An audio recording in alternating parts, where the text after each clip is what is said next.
Ndabahaye ikaze muri kino kiganiro citwa Itara nkuko nabisiguye mu kiganiro carenganye. Ni ikiganiro cerekeye ubuzima rukristo, cerekana ingene ari ubuzima bwo mu muco, kuko abakristo bitwa abana b'umuco kandi basabwa gukora ibikorwa vy'umuco. Hanyuma uyu munsi tuza kuganira kwijambo ukwihana, kuko iyo uravye neza ukuntu Bibiliya isigura ubuzima rukristo usanga vyose bihera kuri iyi ntambuko twita kwihana. Kwihana ni ijambo ry'ikirundi, ariko iyo turiko turasoma Bibiliya turazi yuko itanditswe mu kirundi ubwa mbere, yarahinduwe ishirwa mu kirundi.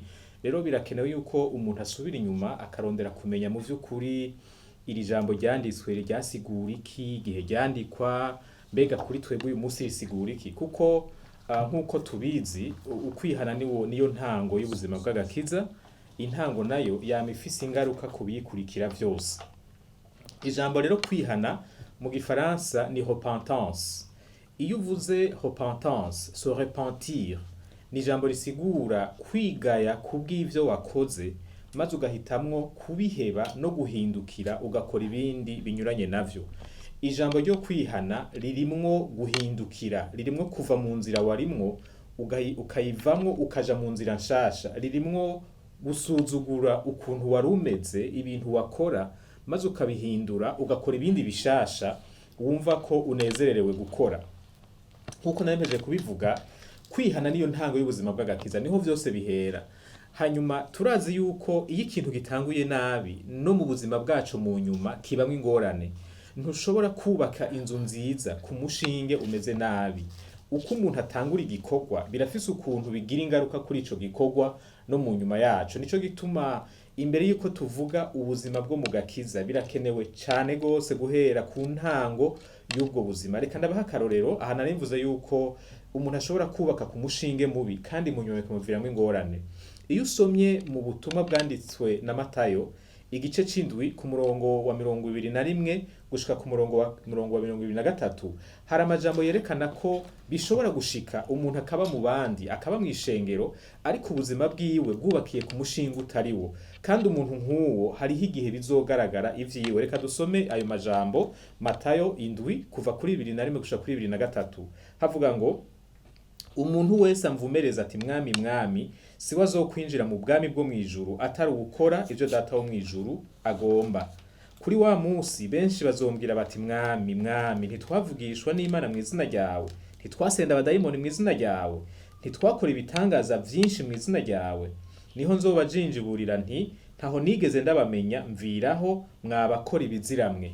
Aya majambo uyumvirije neza n'amajambo agumye, n'amajambo aremereye cyane, kuko aba bantu Yesu azobabwira ko atahabazi. Ntazonavuga ngo ndabibuka, ndahwihwisha, birashoboka ko noba nabibagiye. Azobabwira ati nukubamenya sindabazi, kandi aca yongera ko ngo ndabasavye mumvireho mwankora bibimwe, mwankora biziramwe. Ariko uravye ivyo bari bavuze aba bantu, vy'ukuri ntibari abantu twokwita abapagani, ntibari abantu twovuga ngo ntibihanye, naho mu vy'ukuri ivyo bakora bitagira umushinge w'ukuri.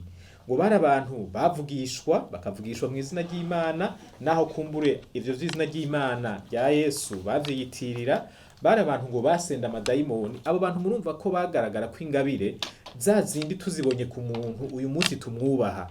Mugabo Yesu yarahindukiye arababwira ngo nimumvireho sindabazi. Murumva rero yuko ivyo dukora vyose bitari ku mushinge w'ukuri ni mpfagusa, ntaco bizomara, tuzobimaramarana. Nico gituma ijambo ryo kwihana ari ijambo rikomeye cyane, kuko ari ryo rigize umushinge w'ubuzima rukristo. N'ibikorwa vyose dukora nk'abakristo bigira insiguro bivanye n'ukuntu duhagaze mu bijanye n'imigenderanire yacu n'Imana. Iyo migenderanire nayo iba myiza iyo yubakiye ku kwihana k'ukuri. None rero kwihana kwiza ni ukwihana ufatiye ku ijambo ry'Imana rivuga, kutari ukwihana kw'amafyeri, kutari ukwihana gutumbereye inyungu kanaka. Ni ukwihana nk'uko Imana ibivuga, umuntu ntiyihane nk'uko wavyipfuza bivanye n'ivyo ashaka gushikako. None kwihana bikorwa gute? Iyo tubakiye ubuzima bwacu ku ijambo ry'Imana tugashaka kwihana nk'uko Imana ibivuga, dusanga mu vy'ukuri ukwihana k'ukuri gufatira kuri Yesu Kristo. Usomye mu vyakozwe n'intumwa igice ca 4 ku murongo wa 12, havuga ngo nta rindi zina twahawe agakiza kabonerwamwo atari izina rya Yesu. Nta kwihana kundi kuzima gushoboka atari ukubakiye kuri Yesu. Muri ico gitabo nyene c'ivyakozwe n'intumwa igice ca 2 umurongo wa 21 havuga ngo uwuzokwambaza izina rya Yesu Kristo wese azokizwa. Iyo ugiye mu Baroma igice c'10 ku murongo w'9 havuga ngo niyo wizera maze ukatura ko Yesu ari umwami kandi ko Imana yamuzuye mu bapfuye uzokizwa. Ufashe ivyo bice bitatu uza gusanga kwihana vyubakiye kuri Yesu icari n'igikorwa yakoze. Aha mu Baroma niho hamera nk'aharasobanura gato hakaja mu idonido, haravuga ngo ni wizera hanyuma ukatura. Ivyo bintu wizera hanyuma ukatura ahanini bavuga ko Yesu ari umwami, no kuvuga ko aganje, bakavuga kandi ko Imana yamuzuye. Turi mu bihe iyo muri ibi bihe tugize iminsi twibuka ivya Pasika, biroroshe kwibuka gose iri jambo ryo kuzuka. Umuntu azuka ni umuntu yapfuye. Iyo uvuze ngo ndizera ndemera ko Yesu yazutse, uba uvuze ko wemera ko yapfuye. Hanyuma uvuze ko yapfuye, haba hasigaye kumenya yishwe n'iki. Pilato igihe yamucira urubanza yaravuze yuko atacaha co kumwicisha yakoze. Mu yandi majambo, bisunze amategeko y'Abaroma, Yesu ntiyari akwiriye gupfa. Ugupfa kwiwe ntiguhagaze ku makosa yakoze, gutegerezwa guhagarara ku kindi kintu. Ico kindi kintu naco turakizi, ijambo ry'Imana rirakivuga, Yesu yapfuye kubw'ivyaha vy'abantu kugira ngo aducungure. Ni ukuvuga ko kwatura ngo Yesu yarazutse ni ukwemanga ko yadupfiriye, ni ukwemanga ko ari umucunguzi, ni ukwemanga ko ari umukiza. None rero n'aya majambo birakomeye, kwizera ko Yesu ari umwami no kwizera ko Yesu ari umukiza. Aho niho kwihana bishoboka. Muri ibi bintu rero byo kwihana twisunze izina rya Yesu, harapoperanijemwo ibintu kanaka, ari vyiza ko tubivuganako kugira ngo umuntu yumve ingene tubikora mu majambo yumvikana. Icambere birasaba ko twemera ko turi abanyavyaha, ko dukeneye umucunguzi. Niho rya jambo rya Yesu yazutse nk'umukiza, yazutse nk'umucunguzi riza kudufashiriza. Jewe ndakeneye umukiza. Igituma nkeneye umukiza nuko natahuye ko ndi umunyavyaha, kandi ko ivyo vyaha vyantandukanije n'Imana, kandi ko muri uko gutandukana n'Imana atabushobozi mfise bwo gusubiza hamwe nayo. Kubera bindengeye, kubera atavyo nshoboye, ndakeneye umukiza. Umuntu yihanye ataratahura ko ari umunyavyaha, kw'ivyaha vyamutandukanije n'Imana, kandi ko atanzira yo gukosora ico kintu ntatabushobozi afise, uwo ntaba yihanye. Uwo bari kwagira ibintu vy'amafyeri. Uwihana vy'ukuri nuwatahuye yuko atavyo ashoboye, maze akambaza izina rya Yesu Kristo nkuko twabibonye mu vyakozwe n'intumwa. Umuntu yambaza, umuntu atabaza, n'umuntu aba yemera yuko adashobora kwikiza.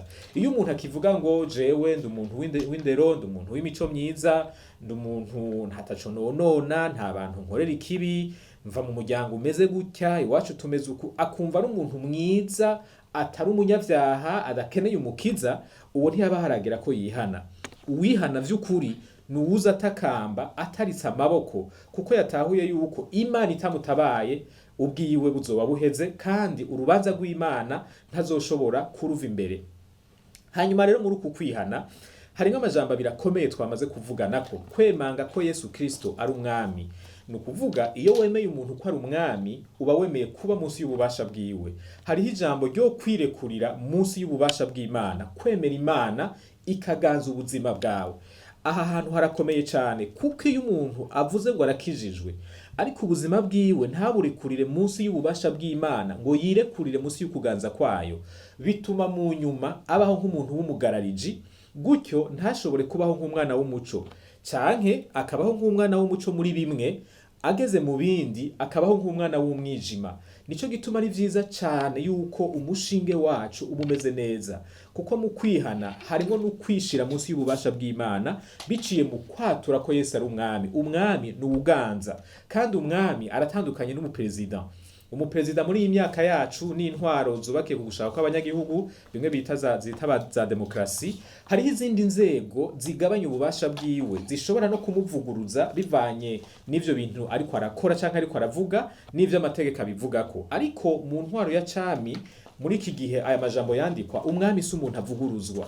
Yesu si uwuganza wo guhaririza, wo kugerageza guhindukiza uko dushaka, ni uwuganza duhamagarirwa kumvira.